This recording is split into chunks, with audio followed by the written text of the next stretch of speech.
happened to me on a dark night in 1976 was December 19th, a day that would change my life forever. It was the day I died. You were dead for 19 minutes. When I came back, I did not come back the same. How do you feel? I did not come back alone.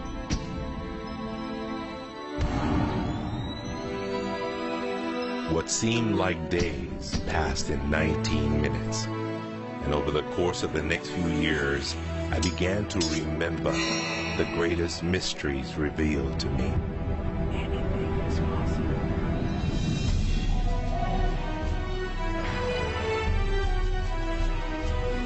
I discovered a secret beyond any secret. The sum of all secrets. My eyes have seen something you have seen nothing. It's out there. I will find it. You will find nothing. It's like Solomon's gold.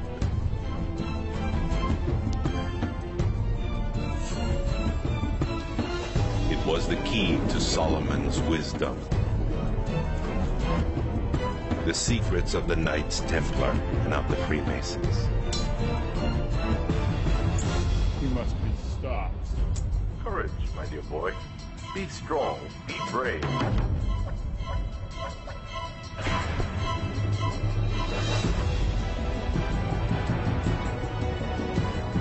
I challenged myself to find out everything I could. I found great teachers who knew this and began to seek them out.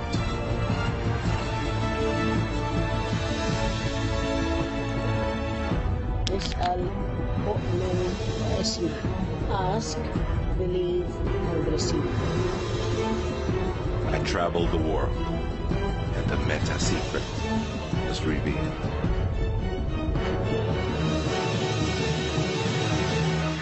Time has come. I became a messenger to deliver all that was made known to me.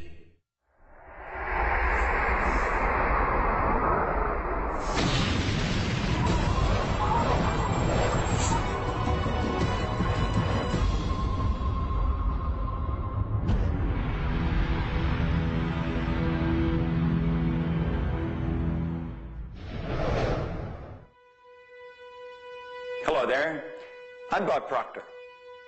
Meta is a nice word. It's a word most people don't understand. We talk about metaphysical, we'll say, oh, that's bad stuff. No, it's just what you can't see with these eyes. You got to see with an inner eye of understanding. Meta is beyond the physical. Do you know that 99% of our population has been programmed to let the outside world control the inside? If you want to get what you want, you let the inside world control the outside. That's what the meta secret's all about. The meta secret to wealth and abundance is doing what you love, following your passion, enjoying your life, being grateful for this moment, realizing that in fact you already have wealth and abundance. You have wealth and abundance to the level that you allow it in your life. Expand your level of openness, deservingness, and you can have more wealth and abundance right now. How do you become more wealthy? You become more grateful. Studies here in the U.S. show that grateful people earn more money and are better at innovation. So the first step to becoming more wealthy is become more grateful. Find the good in your world right now, and you'll take a first step to become more wealthy. The meta secret to wealth is knowing exactly what you want and then being willing to pay the price to get it. Most people think that wealth just comes out of having this impression in your mind that you're going to live an abundant life. And that's an important piece of it, but it's incomplete. If you look at the word attraction in the law of attraction, the last 6 letters spell action, A-C-T-I-O-N. One of my favorite words is satisfaction. We all want to have satisfaction. And again, in Latin, satis means enough. Enough action, satisfaction, enough action produces the result. You know, I've been very, very successful with the Chicken Soup for the Soul books, and everyone thinks, oh man, you were lucky, you had this great idea. And we use the law of attraction. We visualize, and we put up posters around our office that simulated bestseller lists with our name #1. We visualize bookstore windows full of Chicken Soup for the Soul books, all of which came true. But there's a asking and a believing and a receiving, the 3 steps that I think of in the law of attraction. And the second part of believing is taking action. Because if you believe that your action is going to pay off, you'll take the action. So believing doesn't just mean like sitting there going, I believe I can be wealthy. It means doing the things that produce wealth. The key to abundance is to act in spite of fear, act in spite of doubt, act in spite of worry, act in spite of inconvenience, act in spite of uncertainty, act in spite of anything. If we're talking about metaphysical, we're talking about beyond the physical. So what we've got to do is go inside. We've been programmed to live from the outside in. We're letting what's going on outside of us control what's going on inside. If we're going to get into the meta side of our own personality, we've got to get away from this physical instrument we've got and move into the higher side of our own personality. And start to understand that we live simultaneously on 3 planes of understanding. And we work from a higher to a lower potential. If you're working with electricity, any electrician, any engineer will tell you that you have to work from a higher to a lower potential. If you go contrary to that, you're not going to get any use out of the electricity. Well, when you're working with the mind, you don't start with the physical and work up. You start with thought and work down. Thoughts are of a spiritual nature. Spirit's omnipresent. Where's thought? Thought's omnipresent. 100% evenly present in all places at the same time. I can be underwater and think. I can be in an airplane and think. I've had the pleasure of working with a couple of the astronauts that have been on the other side of the moon, and they could think. Not only could they think on the other side of the moon, they could transfer their thoughts to somebody here on Earth. It's just a form of telepathic communication.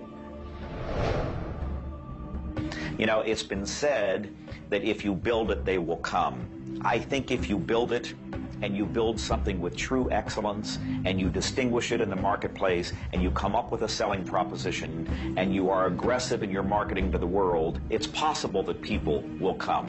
But it's not inevitable that they will come. And sitting around passively visualizing things is not likely to get the world beating a path to your door.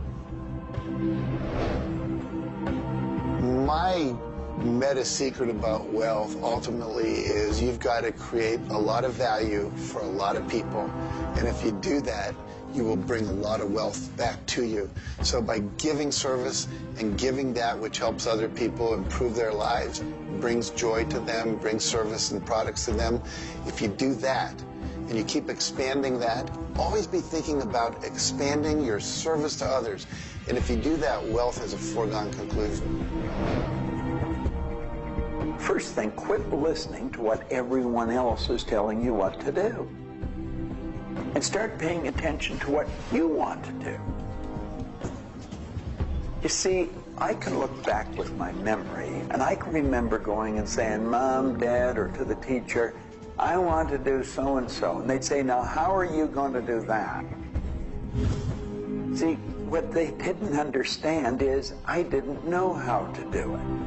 But neither does anyone know how to do the things they want to do when they first think of it. You don't have to know how.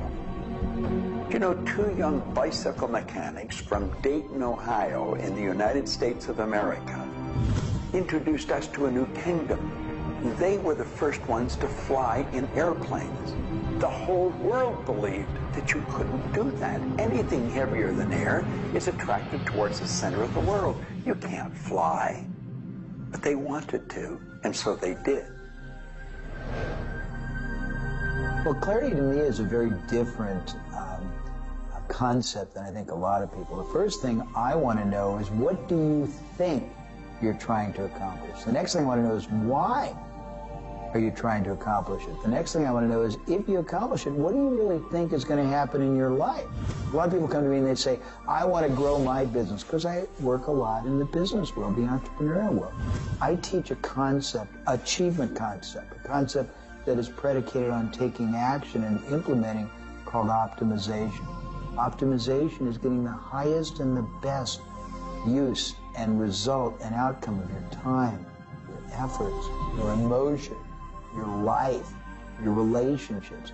But you can't begin, and this is where a lot of people, I think, really fall down. You can't begin to optimize until you take the time to observe, examine, and identify not all, but the scope of options and alternatives and other possibilities available to you, number one, to achieve the goal, and number two, as an alternative goal.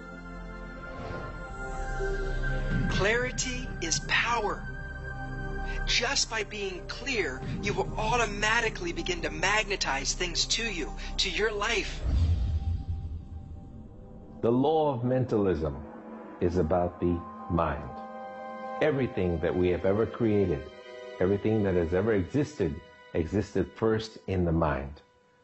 All thoughts are the beginning of all things real. All things that you can touch and feel began in the mind. So if you want to be wealthy, you've got to decide what wealth is to you. Define it. What does it mean? How much money do you have to have? For me, financial independence meant having $30 million producing income, which allows me the lifestyle I want without having to work. And so I've achieved that. But I knew exactly what I wanted because I looked at what it would cost me to live my lifestyle. Most people don't know their net worth. They don't know their income levels of what would be required to produce what they want. They say they want to own a yacht, but they don't know what a yacht costs. They don't know what it costs for the slippage fee. They don't know what it costs to maintain a yacht.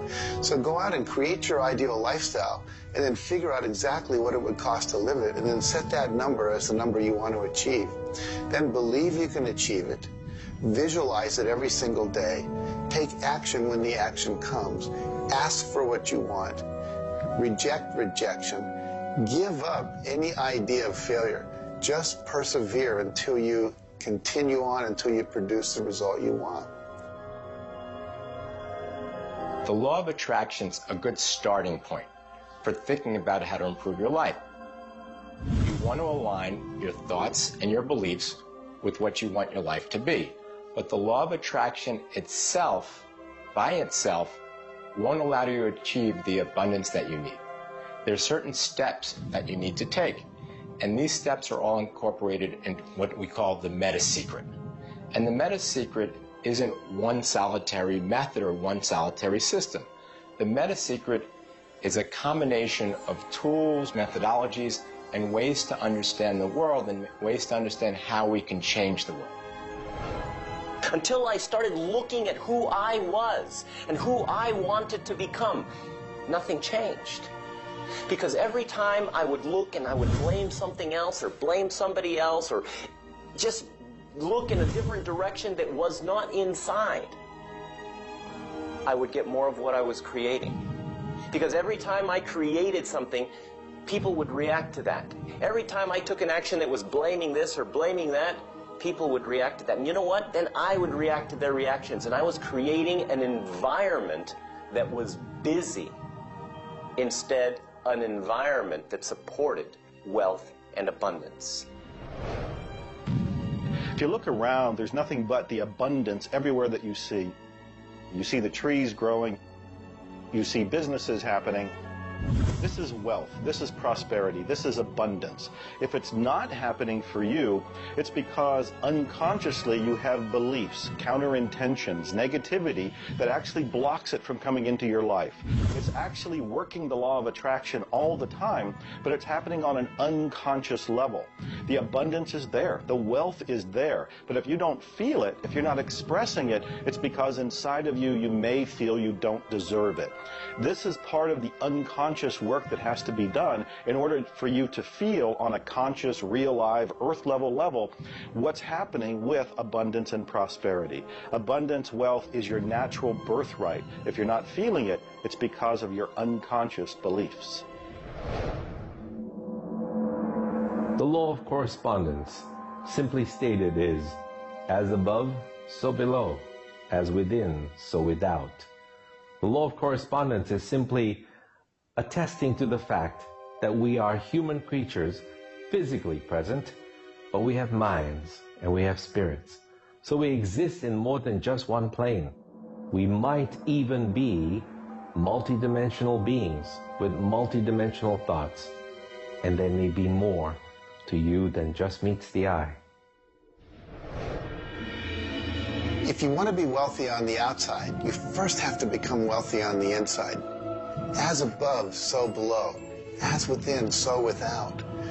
First, you have to become wealthy in your thoughts. Then you become wealthy in your outer expression of that. You have to have a wealthy attitude.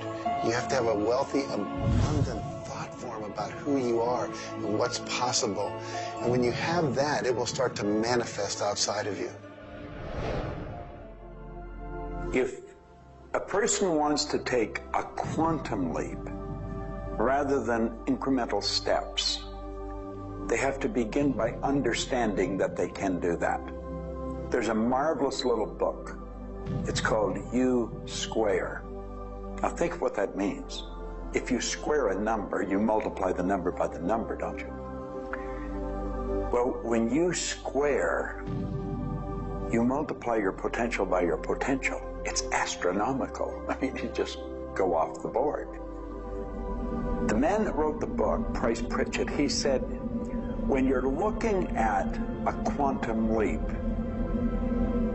he says it looks ridiculous, utterly. But in retrospect, it looks like a natural thing to happen. It was without effort. It's with ease.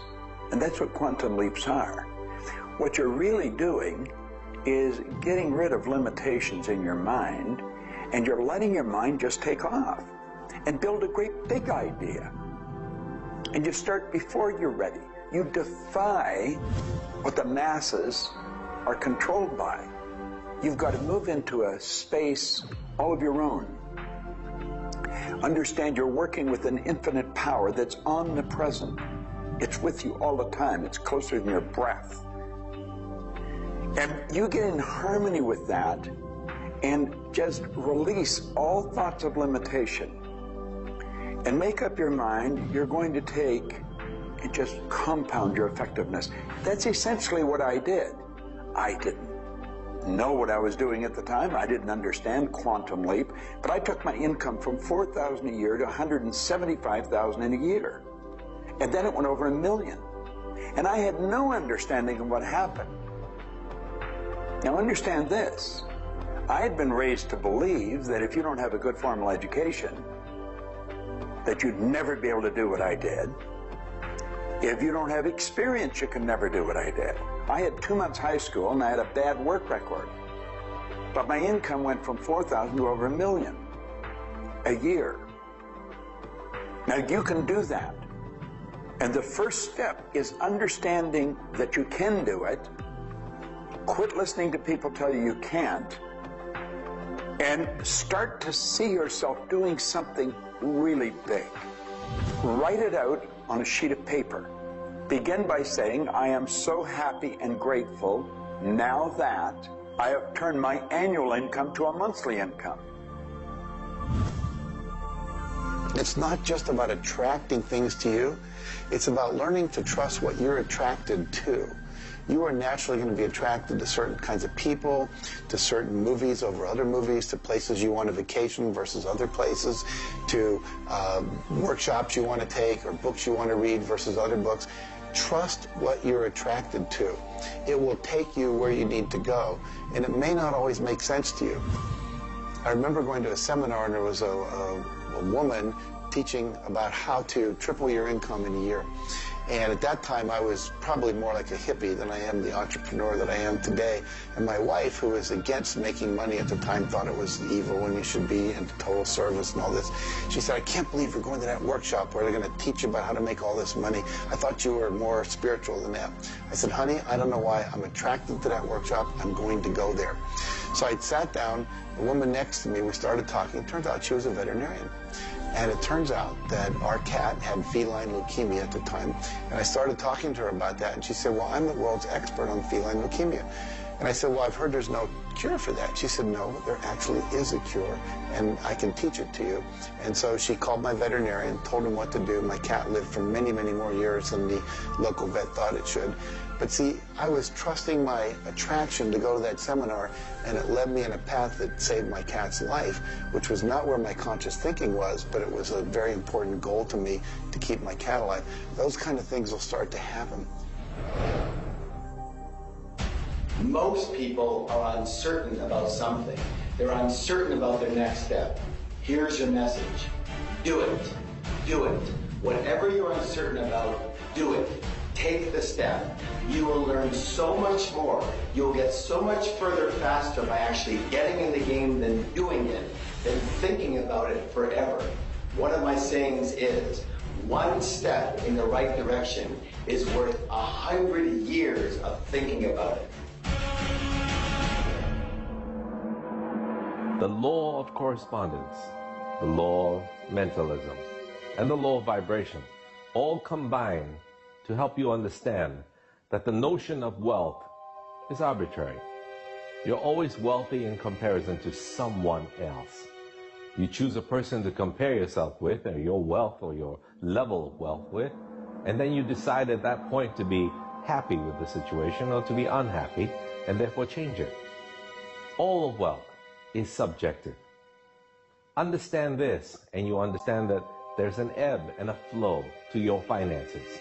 The more comfortable you are with how you interact with the world, with the value you give in the world, with the service or the product that you give the world, then you begin to realize your place in the world.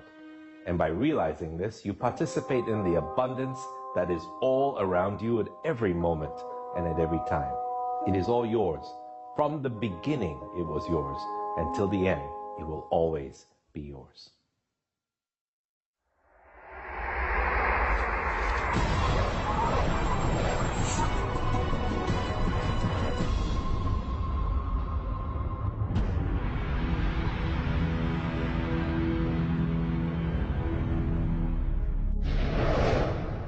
The meta secret to relationships is to know that the universe is giving you love right now. When you give love to the universe, when you give love to another, you will receive love in turn. Love is the essence and nature of relationship. Relationships are a two-way street. It's not just about taking and giving and receiving and getting what you want, but it's also about giving. I like to say that each person should take 100% responsibility for the quality of the relationship.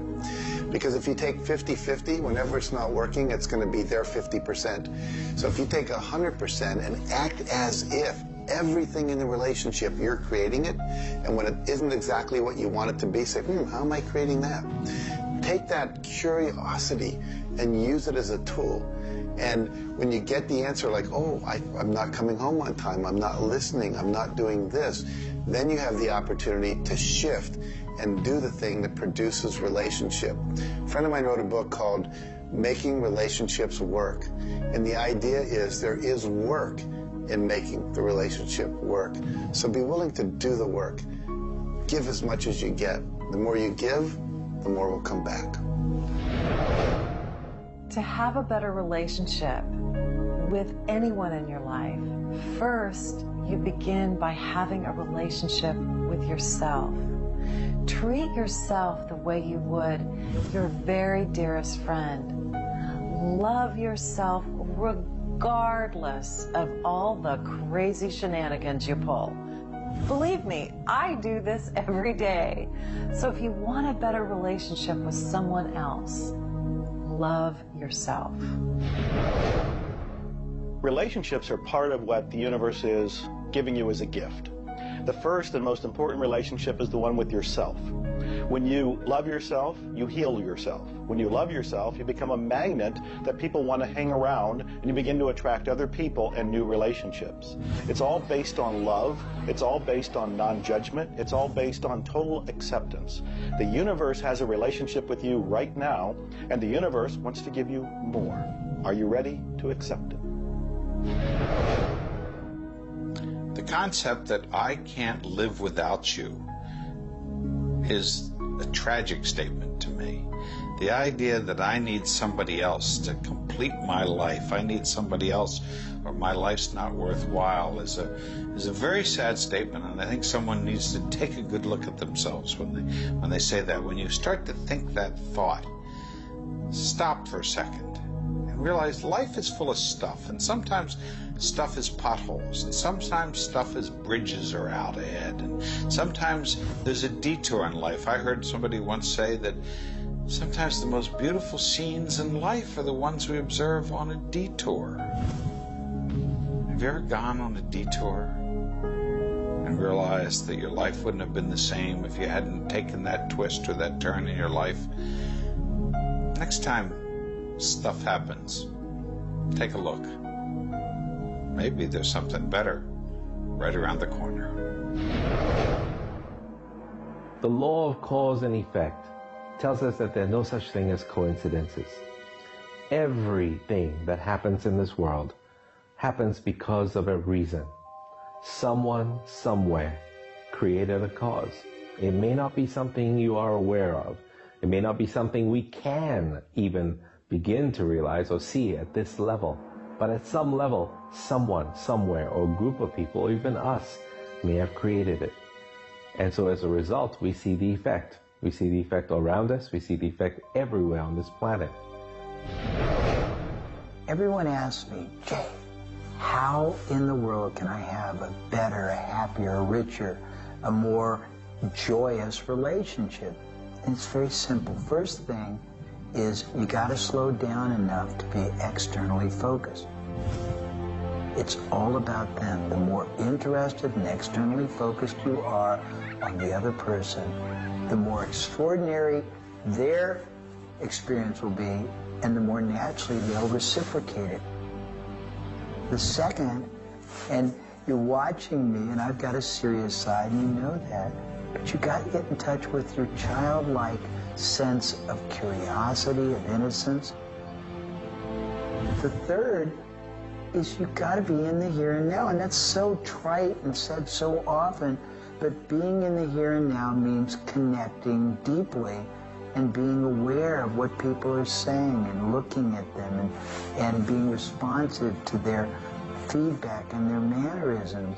And the last thing and the easy thing is to, again, as I said earlier, enjoy the process. We are so busy, so stressed in our life, trying to get from one thing to another, trying to multitask, that the greatest way to have wonderful relationships is to commit.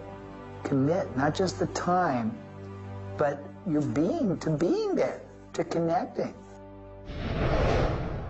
For me, the meta secret to relationships is to be the person you're looking for. Whatever it is you're out there looking for, be that and give it away. If you're looking for someone who's loving and kind and compassionate and generous, you need to be loving, kind, and compassionate and generous. Whatever it is you want, you've got to be that and express that out into the universe. And whatever you express out is going to come back multiplied. The meta secret of relationships is for you to develop an identity that brings out the best in your partner and helping your partner to be the best that they can in order to bring out the best of who you are. Criticism seems to be a big problem. If you are really secure in yourself and somebody criticizes you, it isn't going to bother you. Now, if you're insecure and somebody criticizes you, it's really going to bother you. You see, 9 out of 10 times, the person that's criticizing you really wants to help you. They just haven't really learned how to communicate effectively. But let's not let somebody else's criticism or their way of helping us shake us. If we're solid in our own self, and we really understand ourselves, then we can handle it and it won't be any problem. If criticism really rattles your chain or rattles your cage or really upsets you, it's not the criticism that upsets you. It's not the other person's opinion that upsets you. It's how you react to it. And you see, if you were really solid within yourself, you would respond to it. You would thank them for it and say, but I really don't choose to do that. Or you'd say, well, thank you, that's probably a good idea, I'll try it. But they're not going to knock you off track. So it goes back to have a good, sound self-image, a good image of yourself. Maxwell Maltz wrote a beautiful book on that way back around 1960 called Psycho-Cybernetics. Psyche-Cybernetics. Cybernetic is the communication mechanism in our mind. It's the image that we hold of ourselves. It's like a life-governing device. Well, you've got an image of you just same as I have an image of me. And our image controls how we walk, how we talk, how we dress, how we meet and greet people. And it also controls how we handle criticism when it comes our way. And it will come your way, just same as it comes to me and everybody. We want to be solid in our own belief about who we are and what we are. Let's really get to know ourselves. And then, rather than react, let's respond. It doesn't matter how they approach, whether they're diplomatic and trying to help us or whether they're trying to find fault. It won't really make any difference. We will listen to what they have to say, listen to it, and then we'll either accept it or reject it, but it isn't going to affect the relationship with the other person one bit. There is masculine and feminine in everything. Nothing is entirely masculine, nor is it entirely feminine. We have different aspects of yin and yang, of harshness and softness, different aspects of masculinity and femininity in everything. If you take a look at life and see it all as a combination, see how we are always living in combination, then you begin to realize and to also appreciate the law of gender. Relationships are about communion, taking our life and making it sacred through connection with another human being. So communion and making sacred is what relationship is all about. You know, there's a lot of lonely people around. And if you're lonely, I'm going to let you in on a secret. You're always going to be lonely until you become friends with yourself. If you're looking for company outside of yourself, you're looking in the wrong place. You want to go inside. And when you get to really look at you, you're going to feel so good about you. You're going to love yourself. Now, you see, as a little kid, you were probably taught, don't love yourself, that's conceit. I know I was, and most of the people I know. That's not conceit. That's a healthy, conscious awareness of who we really are. I'm not talking about an ego trip. I'm talking about really becoming acquainted with yourself. You've got to build a good relationship with you, or you're always going to be lonely. When you get angry, look at it as, okay, this is a gift. I need to release something here. And in that process, relationship becomes a school for growth instead of just like it's someone that's going to please me. Look at how can I serve them and how can I learn from them, as opposed to how can I manipulate them to give me all my needs met. If you do that, you're going to end up with a much better relationship. If you're in a relationship where you're not experiencing full love, the way to change it is not by changing the other person. It's by changing yourself. You look within yourself and you start to feel grateful for everything about you. As you change your relationship with yourself, magically, the outside relationship will change as well. You will suddenly see it transformed. You will suddenly see that there's love in that relationship with that other person. But you don't change the other person. You change you. A lot of people spend valuable time in their life focusing on the past. I could probably spoil your week if I reviewed the first 26 years of my life. My life was a mess. And you know, at the end of 26 years, imagine living for 26 years and looking at yourself, you're unhappy, sick, and broke. I had a guy look at me and he told me I was one of the most miserable people he had ever met. And he was right. I was plain miserable. He said, you're always sick. I didn't have a terminal illness or anything, but I was always backache, headache or something, and I was always broke. He said, why don't you change it? Well, as long as I kept focusing on what led me to this point, which was a bad trip, I was going to create more of the same. And he said, let it go. Forgive it.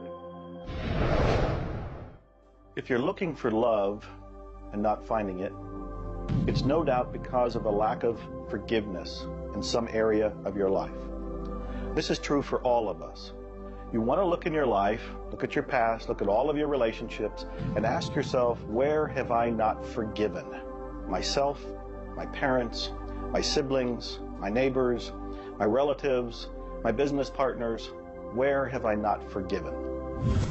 When you go and forgive, you release the energy that allows the law of attraction to bring new love and new relationships into your life.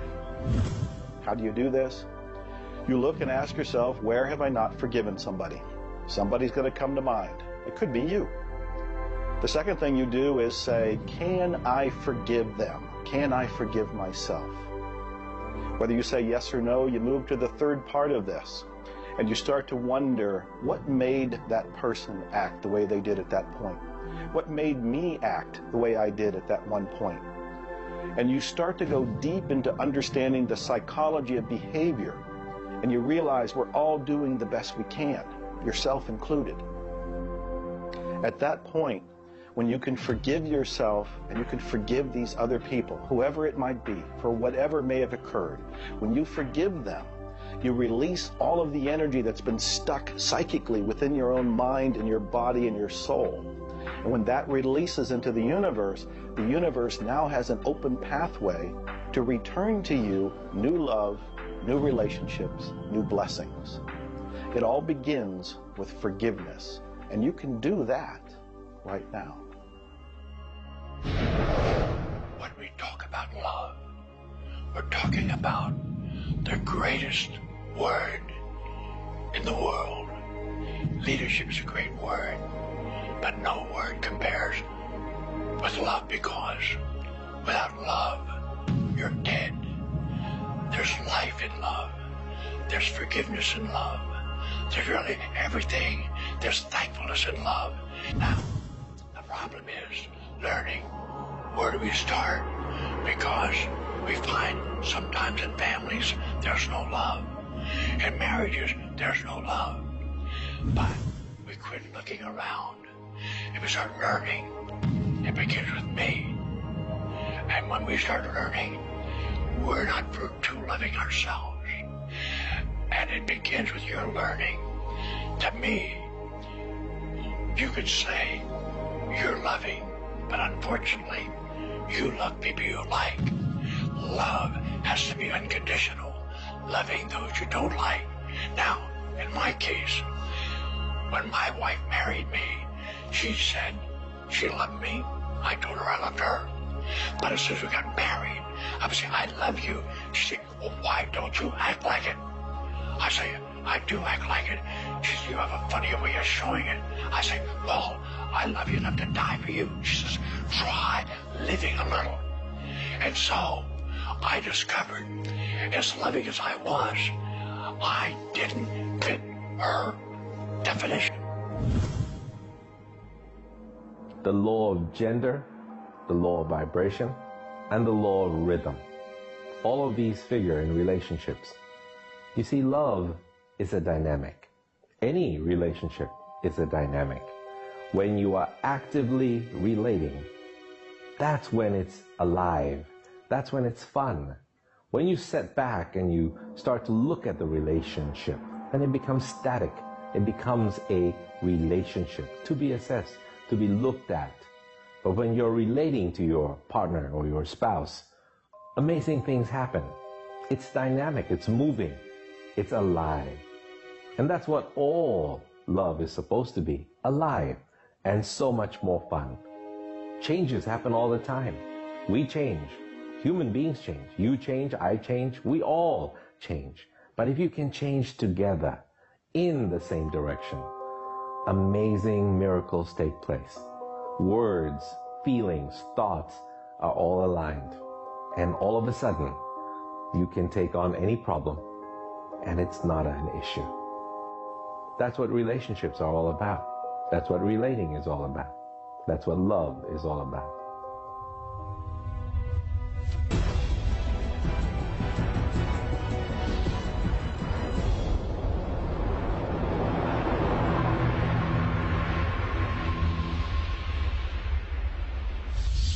はじめに言葉ありき、すなわち、クリエイターなるものは、やはり言葉、振動を用いて全てを設計されたんではないかと思うんですね。そして、その、振動の、設計図は非常に緻密なもので美しい共鳴振動にあふれたものであったことでありましょう。もし、先ほどの実験をやったように、非共鳴、同士の組み合わせであるならば、それは破壊的なエネルギーとなって、命を形作らないからです。私たちの体は最終的にクリエイターの、いろいろな、試行錯誤によってだんだんこう単純なものから、微生物だとか海の中のものとかそういうものから、小動物が始まっていく。複雑なものになっていって、最後の芸術作品として、クリエイターなるものが作られた結果、私たちは、あるというふうに思うんですね。その本来の設計というものが、バランスの取れた振動の組み合わせというものが、何らかの要因によって崩れていくときに、私たちはストレスを持ち病気になっているんだというふうに考えています。As you've already seen from Dr. Masaru Emoto, water makes up 85% of our body. And the thoughts we think actually create a vibration in the water that has memory. And so you have to think positive thoughts. Again, we go back to forgiveness and letting go, thinking positive thoughts, expecting to be healthy, not listening to what people tell you, not taking in beliefs. I have been out in the sun my whole life. I've never gotten skin cancer, don't intend to get skin cancer. And when stuff comes on about it, I choose not to listen to it because I know that belief would affect me. So I believe that I am a person that my spiritual connection keeps me healthy. Also, though, I work on the level of the physiology of the body, the biochemistry. It makes sense to play at that level. I eat organic food. I drink healthy water that's not contaminated with chlorine and all the stuff they put in it, so I filter my water. I eat the right kinds of nutrients for my body. I've found out what I'm allergic to, and I've basically eliminated those from my diet. I exercise. So exercise and keeping my body toned. We want to have resistance exercise. We want endurance, which means we need to jog and do aerobics and things like that. And we need to have flexibility, things like yoga and Pilates. So we need a complete system to keep our body healthy. And then the detoxification, I think, is the part that most people don't do enough with. We are taking in so many toxins in the air we breathe. But if you will cleanse on a regular basis, I cleanse every Monday. I just do a cleansing diet where I just drink liquids and then I don't eat anything else, and my liver has a chance to get rid of all the toxins that are in my body. I want you to understand that you have a marvelous mind, and you can do anything with it, and don't ever listen to anybody that tells you you can't. You want to start to look at yourself not as a body or as a name. Like, I'm not Bob Proctor. Bob and Proctor are just two words. You've never heard anybody phone into school and say, body's not coming today, it's sick. Never hear anyone say, hand, it's my hand, my body, my name. Well, you see, there's something wonderful about you and something wonderful about me, and it's the same thing. We have a marvelous mind. We're creative beings. Talk to your body. You're not a body, you live in a body. Now, this may sound silly because maybe nobody's ever said this to you before, but go around just repeating maybe 1,000 times to yourself, I'm not a body, I live in a body. I'm not a body, I live in a body. I'm not a body, I live in a body. Then start telling your body to relax. The meta secret to great health is to feel good now. You do that with good thoughts, you do that with good food, you do that with plenty of sleep, you do that by doing what you love. That's the meta secret to great health. The meta secret to health is to honor your body. Listen to your body. Are you tired? Are you hungry? Are you thirsty? Do you need time to play? Have greater health. Honor your body. Health. Not just physical health, not just eating the right things and getting exercise, but let's talk about emotional health. This means doing what you love, loving what you do, looking forward each day, researching, helping other people, giving back. This is the meta secret to emotional health. To me, recognizing the divine component in us has a twofold effect. On the one hand, it's incredibly humbling, because how many of us really live up to being godly? How many of us really maximize the God-given talents that we're given? How many of us really live lives of fulfilled potential? So on the one hand, it's kind of intimidating, but on the other hand, it's very inspiring. It's inspiring to think, I, as a human being, am capable of being godly. I'm not God. I'm not going to confuse myself with God, but I am capable of being godly. I am capable of a goodness which can resound around the world. I am capable, like God, of using language to bring things into existence. An architectural drawing is the languaging of a building into existence. A marriage contract is the languaging of a relationship into existence. Any sort of contract does that. A novel creates a world that may be more real to us than the so-called real world that we are living in.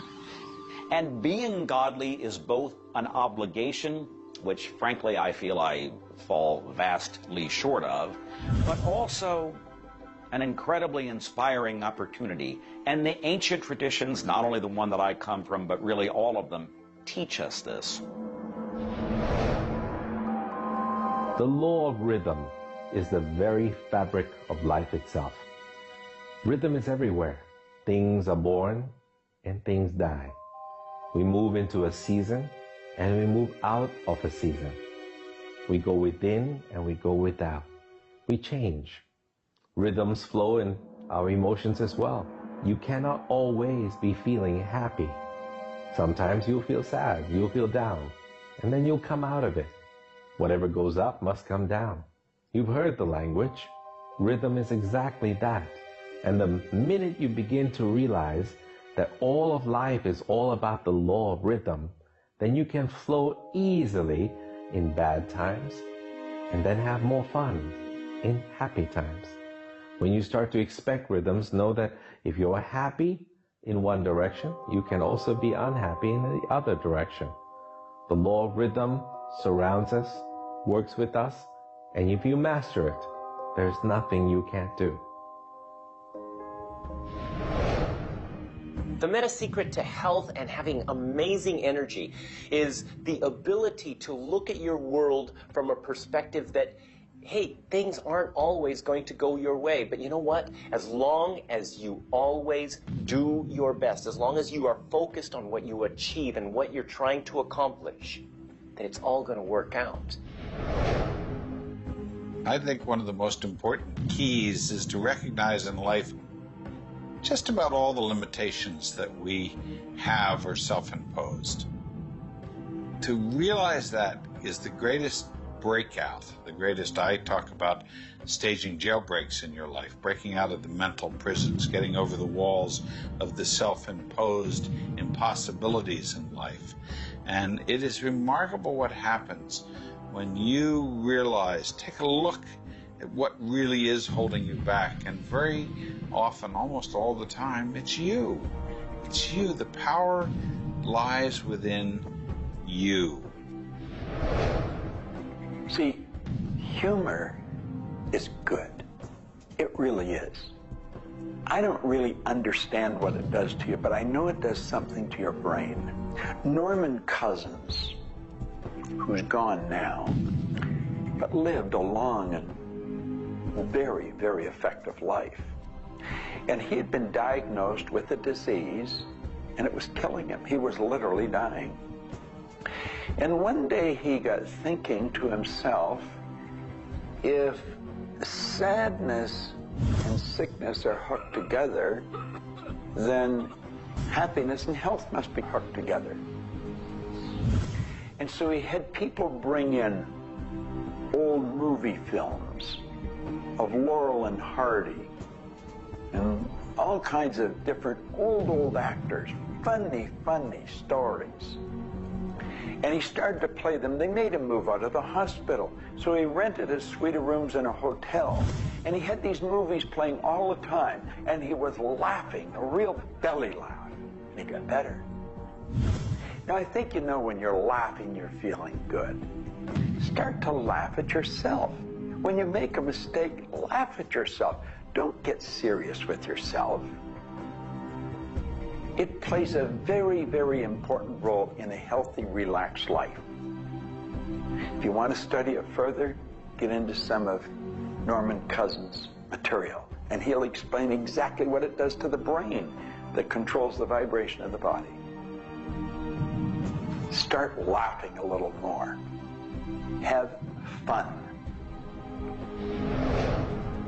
The mind can't be all it is designed to be without the body being everything it was designed to be. But we basically thwart both. Or you can have a great relationship. You can have a great financial situation. You can have a great family relationship.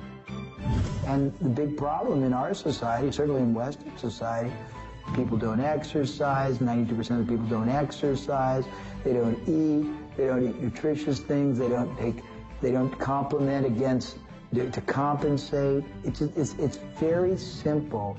And if you break it down to the little steps like eating an elephant, you'll have the most rich, satisfying, fulfilling, gratifying, liberating life, but you got to balance it.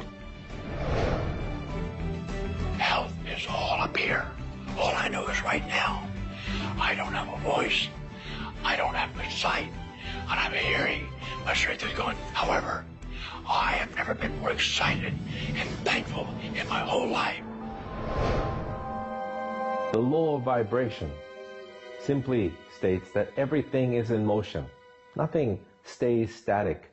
At some level, even though something may appear as if it's not moving, its molecules are moving, its atoms are moving.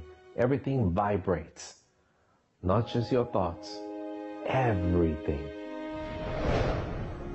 Now, I do understand that disease cannot stay in a healthy vibration. It just cannot. I also understand you cannot turn disease into health, but you can release disease and recreate health. You see, your body is changing at the rate of millions of cells every second. And it's the thought patterns that you hold in your mind that control the vibratory rate of the body. Your brain is an electronic switching station. There's all kinds of material written on thought, on attitude, and on health.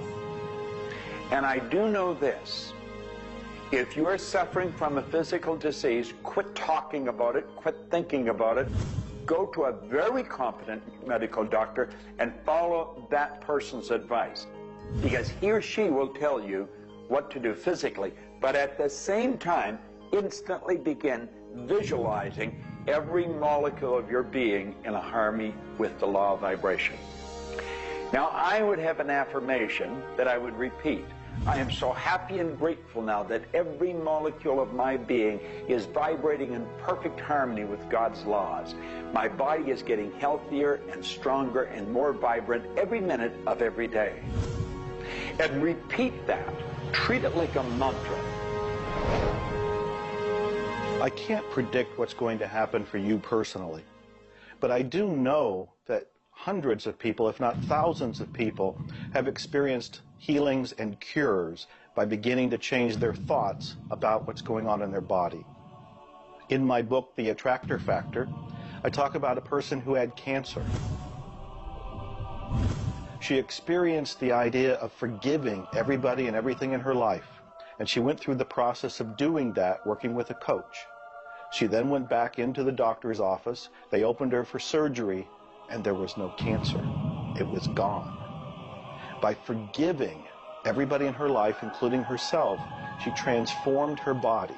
She reached this place of healing and this place of peace. And as a result, she experienced a cure.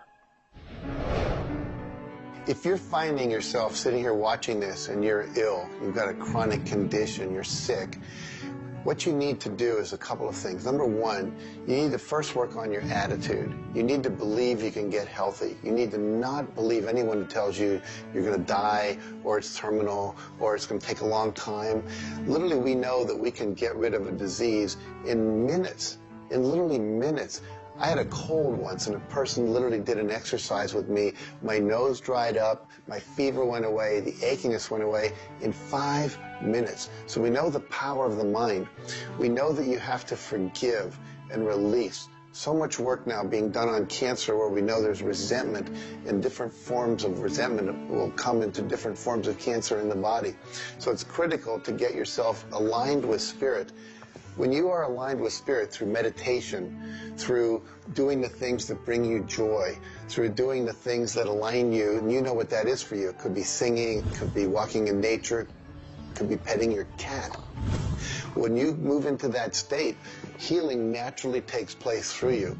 There's this innate, natural healing ability that's always working to heal you if you get you out of the way. By you, I mean your ego mind, your beliefs, your fears, your doubts, all of that stuff, all of the resentments you've held that you haven't released, that will keep you sick. So you've got to do some kind of work to get into a spiritual alignment and to release the negativity. Emotional pain is very real. It's like sorrow. Grief. Like grief comes in waves. It just sort of overcomes you and then sort of fades away. You could have experienced some traumatic situation. Anything from rape to the loss of a loved one, or being held up, where somebody invaded your privacy in some way or another. And it causes deep emotional pain. What we want to realize is that we are bringing that on ourselves. You say, well, wait a minute, you're not bringing it on yourself. No, but you're reliving the situation.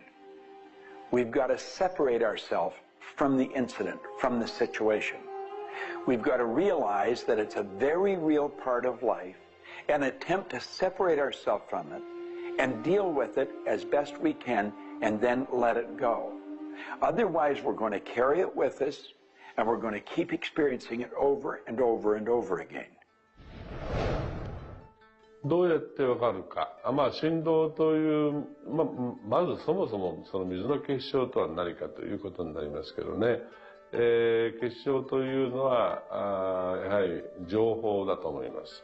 で、情報というのはバイブレーションですね。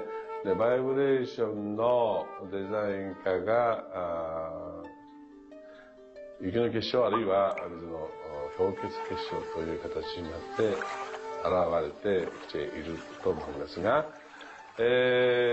はり我々がなんで、美しいとか醜いだとかそういうような認識能力があるのか、あるいはそれだけには全人類本当に、一緒の価値観を僕は持っていると思いますが、それはもうやはりクリエイターがそのように設計されて、いるからだと思うんですね。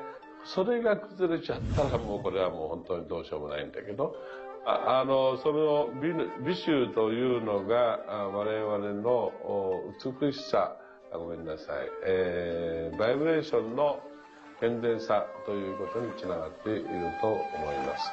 水は神が自分の意識あるいは意図をまんべんなくこの宇宙に伝えるためのキャリアとして、作られたものだと思いますね。ですから水が別の言葉で言うならば神の、要するにのメッセンジャーということになると思いますね。それの形が大げさで言えば結晶という形で表されていると。で、神にとってふさわしくないなと思うような現象については水はやはり結晶的にノー、良いものはイエスという判断を示すというふうになっていると思うので、それがなぜできるのかということになってくると、これはまた僕にとっては来世の研究課題かもしれません。Stress is caused, in my opinion, when we take our power and give it to the problem. We want to maintain the power. I'm in control of me. The power is going to stay with me. I am not going to let the condition, the circumstance, or the challenge that I may be facing control me. You can make a decision right now that you are going to maintain your power and you're going to let everything outside stay outside, and you know that when you're in a totally relaxed state, the solution to problems come. Quit getting involved in these sophisticated stress management deals. Release the stress. Let it go. You're in charge of your body. Just say peace, be still. Visualize a beautiful lavender energy flowing right into the crown of your head and circulating right through your body. And then start to imagine every molecule of your body vibrating in perfect harmony with God's laws. You're totally relaxed. You're in charge of yourself. There is no stress where there's relaxation. Be calm, peace, be still. Don't even use that word anymore. Get rid of it. Release it. The laws of cause and effect, of rhythm and polarity, come into play when we talk about your health. Your body is an amazing symphony. Amazing miracles taking place on every part of your body. And what holds it together are fields of force that we cannot even begin to understand. Every day, your cells are renewing until you have new organs generated all the time. Your body and your cells are repairing themselves even as they remove toxins from your body. I can't help to wonder sometimes if you gave that entire symphony a wonderful environment filled with fields of happiness and radiant joy and vitality, how that growing, renewing process might work a little bit better, sort of like happy children in a playground.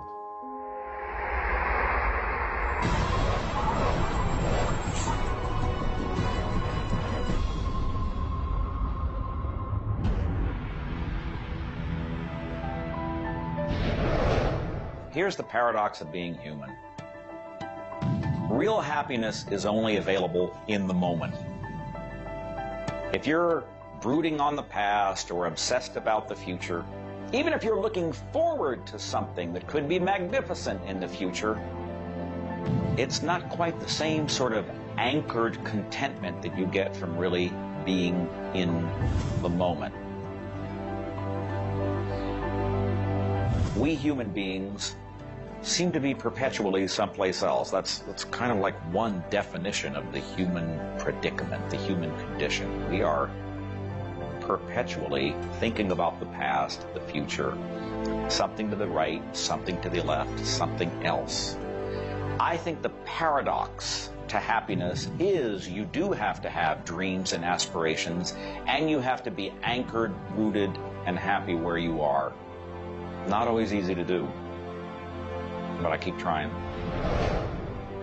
Happiness is a point of view. Am I happy? Yeah, I think I am. How can somebody always be sad? Of course we're sad when we lose somebody that we love, or that when the project we're working on so long doesn't work out. Temporary sadness is a very human condition. How can you be happy? maybe by finding things to do that make you happy.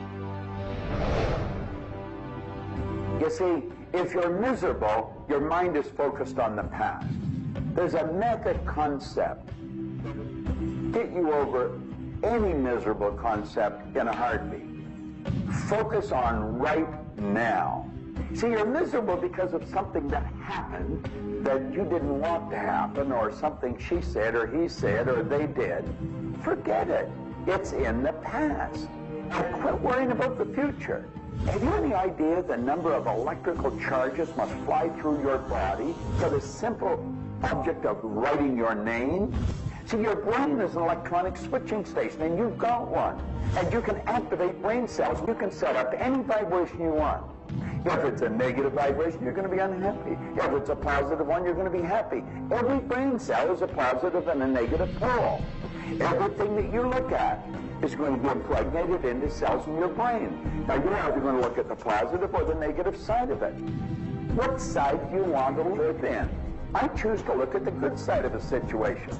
Put yourself in a good vibration. Think of the blood in your body. Do you know it circulates through hundreds of miles of passageway every 33 seconds? It carries all the food in and all the garbage out. You've got more power in your little finger than you need to light up your home for the year. There's about 11 million kilowatt hours per pound of potential energy locked up in your body. And you're probably saying, I haven't got any energy. That's because you're miserable. Get out of it. Get over it. Focus on now. One of the most important things you need to do in your life is discover your life purpose. I believe that everybody is born with an individual and unique purpose. And when you are doing your life purpose, when you're living it, expressing it, fulfilling it, you're happy. And so many people have talked about joy being your guidance system, that when you're off purpose, you're not happy, you're not joyful. And so this joy, this inner experience of happiness and joy is a way of saying, oh, I'm on course, I'm doing the things I'm supposed to do. Stephen Covey said, you know, you don't want to get to the end of life and get to the top of the ladder and find out the ladder was leaning against the wrong building. You can be very, very successful. We see people with all the cars and the toys and the money and the society recognition and so forth, but they're not happy because they're not fulfilling their purpose. Think about it like this. A rose has to be a rose. A chrysanthemum has to be a chrysanthemum. A geranium has to be a geranium. And yet we as people have been given choice, the choice to pursue any number of things and do whatever we want to do. But unfortunately, most of us have been talked out of our purpose. If you want to be happy, come back into this moment and do what you love in this moment. You should absolutely work toward improving your life, improving the world, improving your relationships, improving your finances. Every sort of conceivable improvement at a micro or macro level should indeed be your agenda. But if you are not happy with things the way they are, then your happiness is perpetually on hold pending a condition that doesn't exist yet. If you do that, you will never be happy. You have to realize that the point of power in your life is in this moment. People think about the future and they throw their power into the future. There is no future. When it gets here, it's called now. It's called this moment. People think about the past and they throw their power into the past. But there is no past. It's gone. When you think about the past, you think about it in this moment. This moment is all there is. And you can be happy in this moment.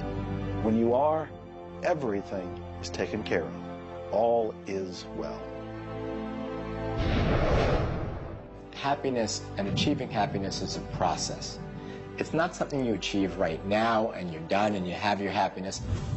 It's something that you're constantly attaining and reattaining through life. And the way to do that is to really understand what brings contentment in your life and to achieve that. And one of the key things to remember in terms of happiness is that part of this process is sharing happiness with other people. The more we share happiness and the more we teach other people how to bring happiness and fulfillment in their life, the more we'll be happy and fulfilled. So continue with your journey of greater fulfillment, and you'll have more happiness in your life. The law of polarity is about dualism. Everything exists in relation to something else.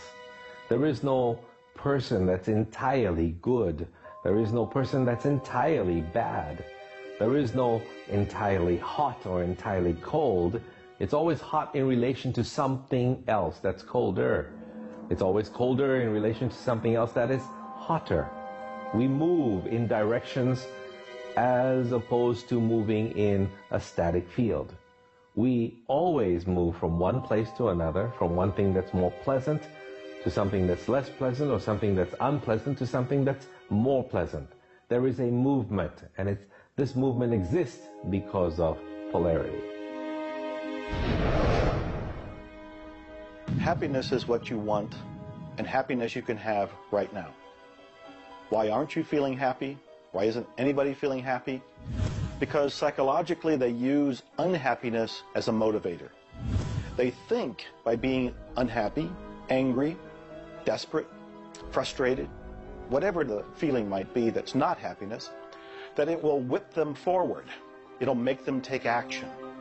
And it's something that actually shoots themselves in the foot. Because when you are happy now, which is available to you right now, you know what your choices are. You can see what your decisions are to be, and you can more clearly decide on what to do next. It comes into really understanding something about ourselves. We should start at a very early age, and we should ask ourselves, who am I? You know, what really makes me tick? And get to know ourselves. We're in a hurry to get a car or build a business or buy a house. We should introduce ourselves to ourselves. School hasn't done it. Our parents aren't doing it. You go to work for somebody, they're not going to do it. So if you don't do it for yourself, you're not going to do it. This deals between you and yourself. Pogo said, we have seen the enemy, they are us. Whatever has happened in your life, whatever's going on for you, if it's not the way you want it, any situation, consider the fact that everything happens for a reason, and that reason is there to serve you. How can you reframe this? How can you relook at this in such a way that helps you, that supports you, that puts you on the path to success and positivity again? It doesn't help you to be negative. It doesn't help you to wallow. All that can do is bring you down. It's time to change your mind. It's time to reframe, relook at it, have a new perspective, a new view, and put this in the light of this was there to serve you. There's no accidents in the universe. This happened for a reason, and that reason is there to help you. We grow up with the idea rich people aren't happy. Well, I know rich people that are laughing. They're very happy. And of course, I know people that are very wealthy and are very unhappy. I remember Earl Nightingale one time saying, since it doesn't make any difference whether you're rich or not, if you're happy or not, you might as well be wealthy. And then if you're miserable, you can at least be miserable in comfort. We've got to understand that all the money in the world is available to us, but we have to earn it. Now, that does not mean we should work. This is where the meta secret really comes into play. Working happens to be the very worst way to earn money. We should work for satisfaction. People should go to work at what they love doing. When we think of work, what we're really talking about is how we spend our days. Work has probably a bad energy attached to it. We should spend our days doing what we absolutely love to do. When it comes to the fear of failure, you look at your life and you ask, if I pursue my dream, my passion, my love, and it doesn't work out, will I still be okay? Can I still love myself? Will life still go on?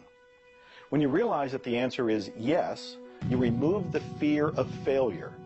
When you remove the fear of failure, you have energy to go forward and actually make it a success. Well, what about the fear of success? When you are successful, you can make a difference in the world. If you really want the world to be a happy, prosperous place, contribute a happy, prosperous person to it. You. The meta secret to happiness is that there is perfection in imperfection. That when we accept our environment for what it is and the people around us for who they are, we can make a big difference. Happiness. What makes you happy? Everyone is not the same. For me, it's research. I love researching and writing and putting multimedia programs together. And this allows me to do something else that I love, traveling the world. I travel more than 6,000 miles, that's 9,000 kilometers, every week. I've been to more than 52 countries. I board an airplane every 2.5 days. I've been around the world more than 16 times in just a couple of years.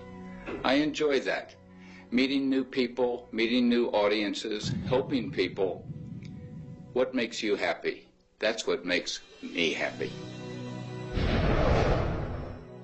A key component to lift yourself out of depression is human connection. Go connect with another human being. Another powerful tool is movement. And a third is laughter. Go play and have some fun and watch your spirits begin to lift. The meta secret of life is to realize that the journey is the thing. I believe the first thing a person should do is establish a purpose. Why are you even here? Why do you get out of bed in the morning? Why are you living? I honestly believe every one of us are hardwired to do something. So how do you decide on your purpose?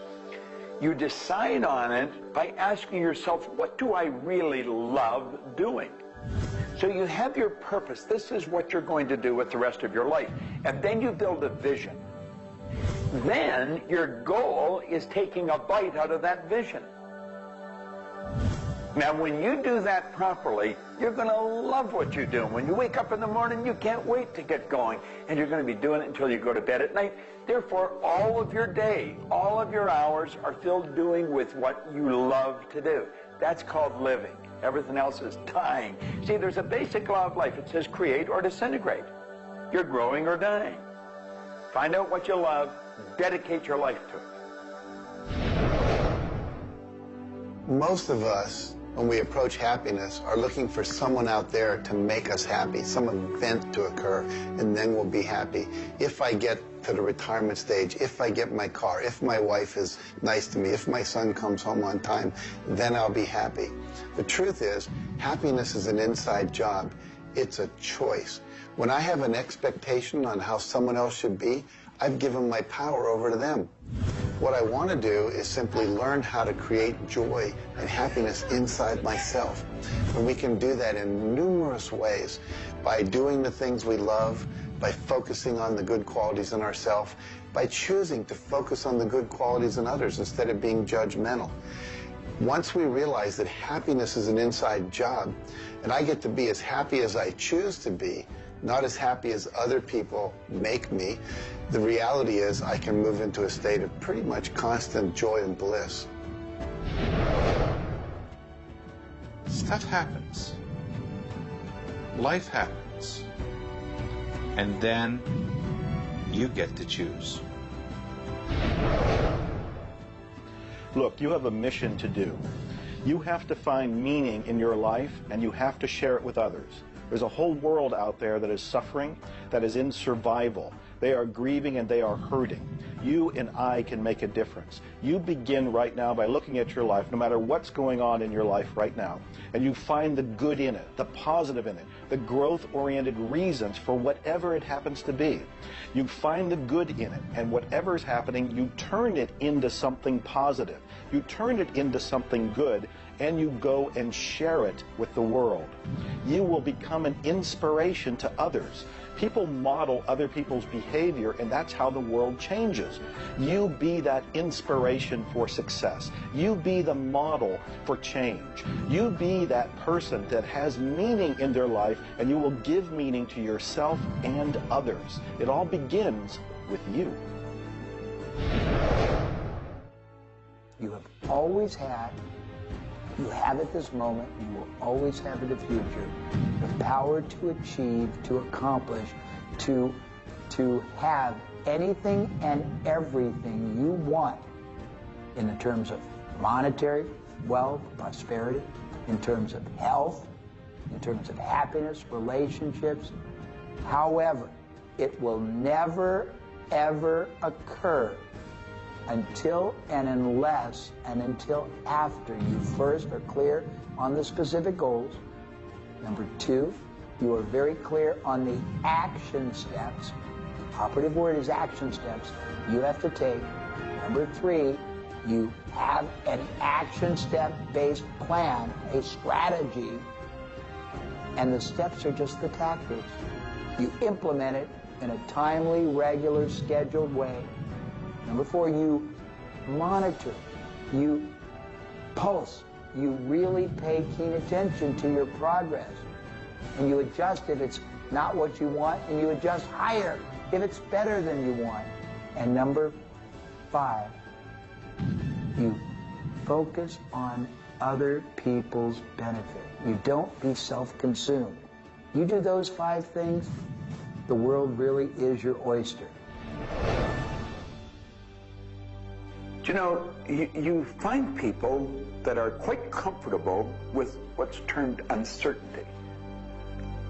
The truth is there isn't any uncertainty. There's only the law. And the law decrees that everything happens the way it's supposed to happen.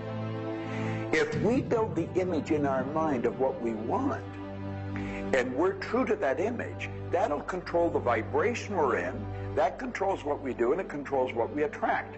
Now, the problem is, we let that image get out of the way every now and then, and we're controlled by something outside. And that takes us off track. We've got to correct it and come back on track. But a person that has direction in their life, there's no uncertainty. There's only good stuff coming. It's stuff that's going to cause the image in our mind to move into form. And so we wake up every day wondering what part of it's going to show up today and where's it coming from and who's going to deliver it. Every day holds something really good for us. Alfred Adler, the great psychologist, said, "I am grateful to the idea that has used me." I love that. Get a big idea and understand that you're going to see it move into form, and that's just as certain as the night following the day, because that's governed by law too. The laws of correspondence, of vibration, polarity, and rhythm come into play when you talk about the meaning of life and happiness. We make our happiness dependent on what other people can do for us instead of what we can do for ourselves. You know, there's a concept they don't teach you in school. It's called enough. Sometimes what is enough for one person may not be that way for somebody else, and we want more. And when you want more, you're setting yourself up for disappointment, because not always will you get more. Sometimes you do, but it's not all the time. I don't know who told us on this planet that everything is going to go our way. Sometimes things will go your way, sometimes they won't. We've got to learn to accept this. That's the rhythm and the flow of life. All of life is filled with possibilities, and when you see possibilities, well, it allows you to accept failures as not final. Failures are learning lessons. The American Indians, the Hopi Indians in the Southwest, well, they have a belief. Every day they wake up and pray to the Great Spirit, and they say, "Oh, Great Spirit, allow us today, this day, to make 20 mistakes." You see, they believe that by making mistakes, by failing, you actually learn more. You add to this wonderful fountain of wisdom that is called you over a period of time. And if you don't fail, they say, you don't learn anything. So how many times have you failed? I know I have failed a lot. But over the course of the years, I also knew something that was different. And that was that I was responsible for my own happiness. I knew that there was laughter everywhere, but I also knew that if I wanted to participate, that laughter has to come from inside, not from outside. And that's the nature of spirit, and that's the nature of who you are, and that's the meta secret to everything possible. This is our home. We have nowhere else to go. Earth gives us everything we need to celebrate life. Everything you do will either hurt or heal our planet.